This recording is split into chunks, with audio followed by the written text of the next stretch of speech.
¿Qué tal amigos de Parlemos? Bienvenidos nuevamente al canal de todos, Parlemos. En el día de hoy vamos a hablar acerca de un tema de salud. Es una enfermedad que se llama apnea del sueño.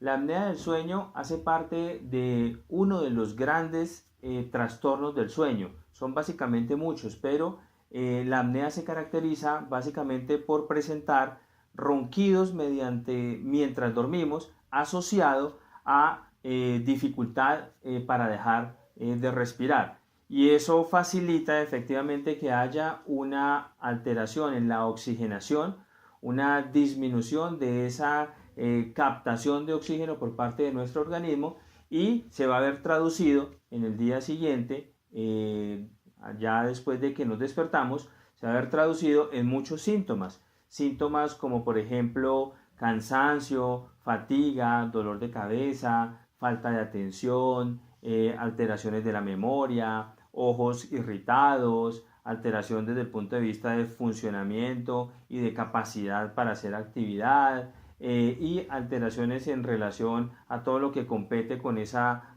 atención que realmente nosotros tenemos que tener al diario. Además de esto, representa un factor de riesgo cardiovascular y cerebrovascular muy importante hacia el futuro.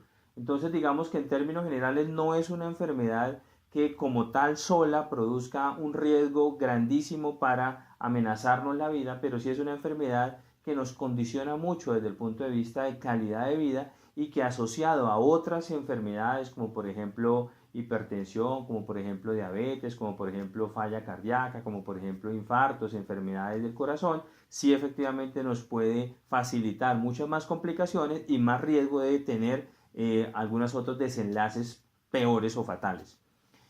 Hay condiciones en las cuales, digamos, esta apnea del sueño está facilitada por nuestro entorno y por nuestra condición física. Entonces es una enfermedad muy asociada, por ejemplo, a personas con mentones cortos, mentones chiquitos. Además de esto, cuellos grandes o cuellos chiquitos. Y además de esto, a obesidad. Entonces, estas condiciones van a facilitar efectivamente que yo pueda desarrollar mucho más apnea. Sin embargo, no quiere decir de que aquellas personas o pacientes que no tienen estas condiciones no la puedan llegar a tener. Efectivamente hay personas delgadas que tienen alteraciones desde el punto de vista anatómico y las pueden llegar a desarrollar.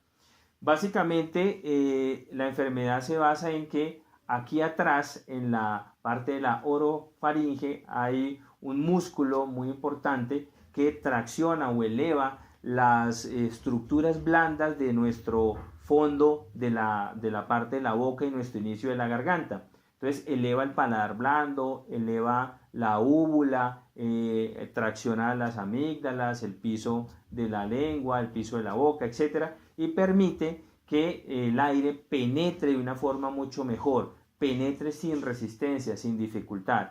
Y efectivamente por eso podemos respirar mientras dormimos sin tener un sonido que es el que denominamos ronquido. Cuando este músculo pierde ese tono, ese anclaje, esa elevación de esas estructuras se caen y al caerse ocluyen la vía aérea y al estar ocluidas el aire penetra con mucha dificultad. Es como si intentáramos, digamos en términos generales, respirar y al mismo tiempo roncar. O sea, es una dificultad que se presenta para que penetre el aire y eso pues al final se va a ver traducido, como les decía, en que el oxígeno se nos va a bajar. En términos generales, la enfermedad se debe sospechar con las características y las condiciones que les comentaba, entendiendo que el roncar quizás pueda ser parte transitoria, momentánea, normal entre comillas. Por ejemplo, cuando una persona llega muy cansada de su trabajo, una persona llega muy tarde en la noche a su casa y se tiende a dormir en su cama sin quitarse los zapatos, sin colocarse la pijama y su almohada hizo que su cuello quedara doblado. Efectivamente, bajo estas condiciones, roncar puede estar asociado, como decía, entre comillas, a algo normal. Pero en términos generales, el roncar hace sospechar en que yo pueda llegar a tener apnea del sueño. Y si la combino con todas las otras características, eso puede obviamente acercarme mucho más al diagnóstico. Entonces, ante la sospecha, yo debo consultar al médico para que se deba hacer estudios pertinentes, dentro de los cuales el estudio principal se llama polisomnograma, y con un polisomnograma yo voy a poder diagnosticar la enfermedad y poder determinar cuál es su severidad y finalmente cuál va a ser el tipo de tratamiento. El tratamiento se acerca mucho, como les comentaba, a un cambio de estilo de vida, es decir, hacer actividad física, mejorar el colchón, mejorar el tema de la higiene de sueño, utilizar la cama solamente para comer, para dormir, no para comer, no para ver televisión, para descansar, llegar a la cama bastante cansado, utilizar una buena almohada, tratar obviamente de bajar de peso, no consumir bebidas negras o bebidas que me alerten antes de ir a la cama a dormir, no consumir mucho alimento antes de ir a la cama a dormir, y de esta manera esa higiene me puede ayudar a mí a mejorar el tema en relación con la apnea del sueño. Y muy importante lo que hablamos del peso, tratar de bajar de peso porque hace parte, como les decía, de los factores de riesgo.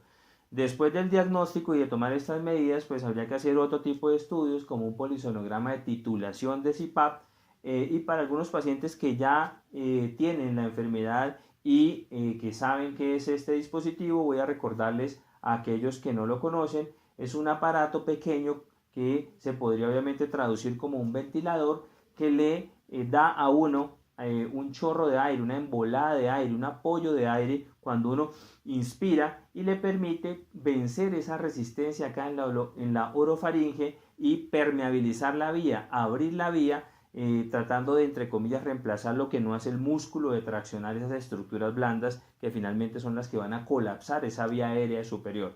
Entonces ese chorro de aire permite abrir la vía aérea, penetrar mejor el aire, mejorar la oxigenación, quitar el ronquido, y al día siguiente yo voy a notar bastante mejoría en todos los síntomas anteriores que venía arrastrando, y voy a tener efectivamente una mejor calidad de vida, una disminución de los factores de riesgo cardio-cerebrovasculares a futuro, y eso se va a ver traducido en un confort de mi vida diaria al día siguiente y en una mejoría de la capacidad física, intelectual, etcétera, que yo voy a poder tener.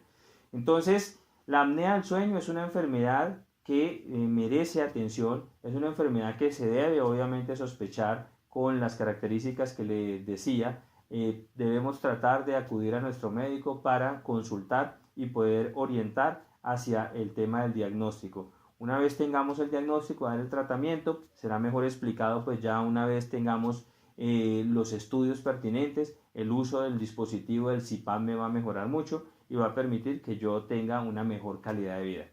Así que amigos, la idea es tratar de identificar si nosotros tenemos o no algún tipo de conocido, familiar, amigo, este tipo de sintomatología, para orientarlo frente a un posible acercamiento de diagnóstico. De nuevo, muchas gracias por su atención. Invitarlos a que se suscriban, a que califiquen nuestros videos con likes, a que hagan extensiva la invitación a sus allegados, a sus contactos, para que se sigan suscribiendo al canal de Todos Parlemos y nuevamente hagan parte de este crecimiento en educación médica y en un canal participativo para todos. Bienvenidos nuevamente a su canal Parlemos.